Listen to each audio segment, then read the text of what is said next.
the 4th of February, 2020, the French B Flight 711 crew and passengers who headed from San Francisco to Paris Orly were involved in an in-flight mishap that made waves around the world. What should ordinarily have been an uneventful landing in the Paris Orly airport snowballed into a harrowing event that the passengers on board and the crew will likely never forget in a hurry. It all happened when an unexpected predictive windshield ahead alert rang out in the cockpit and turned the area in a split second to the center of a full-blown crisis. And in a matter of minutes, the flying crew would be hit with such great shock that the startled pilot became briefly unresponsive, endangering the lives of over 200 passengers on board. This is the incredible story of the infamous French B Flight 711 incident, and we explore everything that went down in the cockpit in today's video.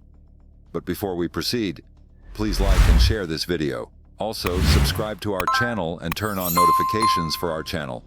Now let us dive right into our video. The French B Flight 711 incident will leave lingering memories of shock and horror in the minds of everyone on board. But for the flying crew that battled it out in the cockpit, the incident will probably be remembered in a different and more intense light. So, what really happened in the cockpit? How did it go from a quiet place to the center of a storm in minutes? Here's a vivid account of what went down in the cockpit on that fateful day, starting with a little backdrop: the calm before the storm. The Airbus A350 carried 206 passengers and 13 crew members for the long journey from San Francisco to Paris.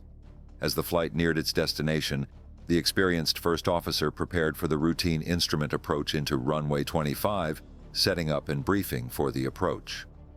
The weather appeared decent, with only a cloud layer at 4,500 feet and some passable northwest wind on the horizon. Nothing out of the ordinary. With the landing briefing complete, the flight appeared normal up to this point. Both pilots were highly experienced in flying and had amassed several thousand flight hours under their belt. The 45-year-old first officer had amassed over 8,600 total flight hours, including 1,200 on the A330 and A350. Similarly, the 41-year-old captain monitoring him had 8,000 hours total, with a quarter of those on the A350. They were well cut out for the job, but nothing could have prepared them for the event of that day.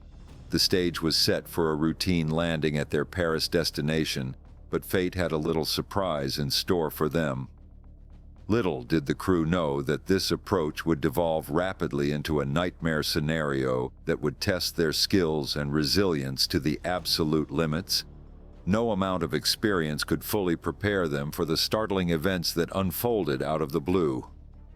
With the clouds parting at 4,500 feet, revealing the runway ahead, everything still seemed to be proceeding by the book until a shocking warning rang out. A shocking warning. Before the warning alert was triggered, the crew had commenced their descent, and everything seemed routine.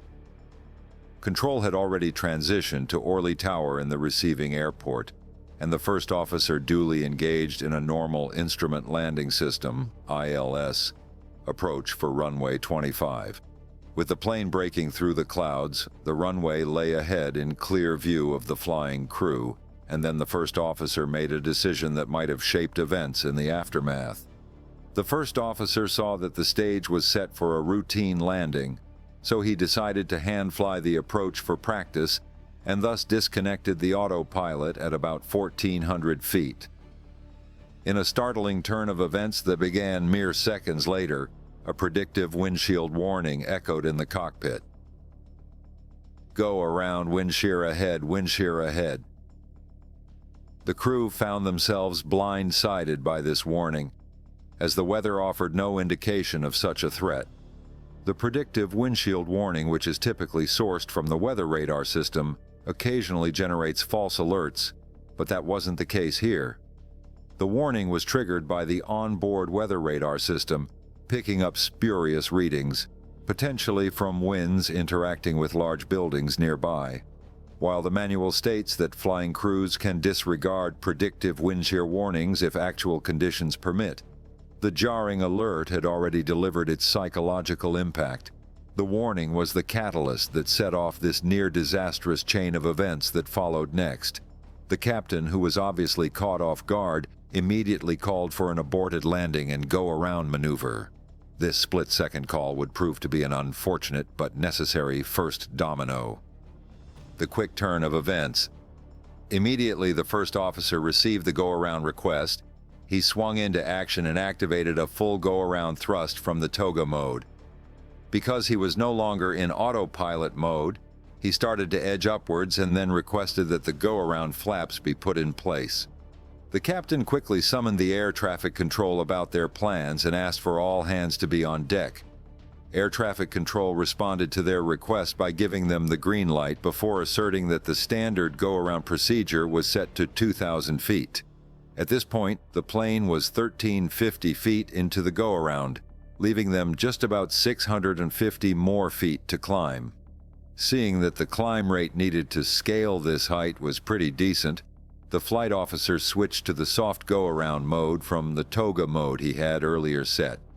As a result, the go-around maneuver would be slower and smoother for everyone on board the plane, so it was designed to make the unplanned detour as convenient as possible for the passengers.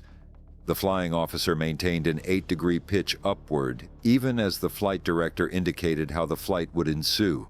In a quick turn of events, the flight officer started steering the aircraft away from the designated track. It was a completely unnecessary move that probably kick-started the spiral of events that would later rattle everybody in the cockpit. In response to this sudden move, the flight director pointed out that he needed to pitch downwards and left towards the missed approach track. The flight officer freezes. In the ensuing events, the captain started to retract the landing gear while also retracting the flaps. But something happened that would have sent a shock down his spine a few seconds later. He called out to the pilot to confirm the on-screen FMA readings and got no response from him. To worsen matters, the aircraft continues to drift upwards at an alarming 1,800 per minute climb rate. At this rate, they would break the missed approach altitude set at 2,000 feet. But as the captain and the relief pilot call out to the first officer to contain the situation, they get no response again. The first officer had fallen into a state of partial psychogenic incapacitation or mental paralysis, likely caused by the surprise and excessive workload of the missed approach procedures. He became unresponsive to his colleagues' call-outs as the aircraft climbed uncontrolled through dangerous altitudes. The highly experienced first officer later described entering a sort of mental fog or slow-motion state after the go-around call. Despite recently briefing the approach details, he could not process the rapid flurry of duties and unexpected changes. He stopped responding to the captain's calls and indications from the aircraft's systems as his mental processing became overloaded. What likely caused this behavior from the flying officer was the combination of surprise from the spurious warning, followed by the sudden high workload thrust upon him. He was suddenly going to try to navigate a missed approach involving altitude restrictions, speed limits, and a turning departure corridor, and he was overwhelmed by the task ahead. The shocking transition was too much for a long-haul pilot who goes years between such events in the real world. As the aircraft continued pitching up and rushing through crucial altitudes, the first officer essentially blacked out, unable to keep up with the extreme task demands. His failure to initiate proper inputs caused the descent path to deviate severely. The longer this incapacitation lasted, the more procedures were missed and the more the dangers compounded. Chaos in the cockpit. As the aircraft busted through the low 2,000-foot go-around ceiling toward a potential collision with another aircraft, a series of compounding issues overwhelmed the cockpit. From a low-speed warning to unintentionally disconnecting autopilot modes, the captain battled to prevent disaster while communicating with air traffic control and facing an unresponsive flight officer. The aircraft was well over the targeted 2,000-foot threshold for the go-around within minutes, even climbing up to 3,000 feet at the peak of its ascent. At this point, it appeared that the first pilot was slowly getting a hold of himself, even though it was ultimately short-lived. At that moment, the first pilot began to level off the aircraft while the captain tugged on the altitude knob in an attempt to signal the aircraft to descend back to the set 2,000 feet. The captain's move transmitted the same message to the auto throttle in a move that would edge the thrust towards idle mode. Despite this brief respite, they were not out of the woods yet.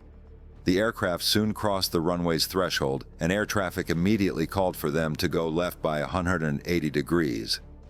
After the captain responds by telling them of the situation on the ground and how far they have crossed the 2,000-foot threshold, air traffic warns them of incoming traffic in their direction.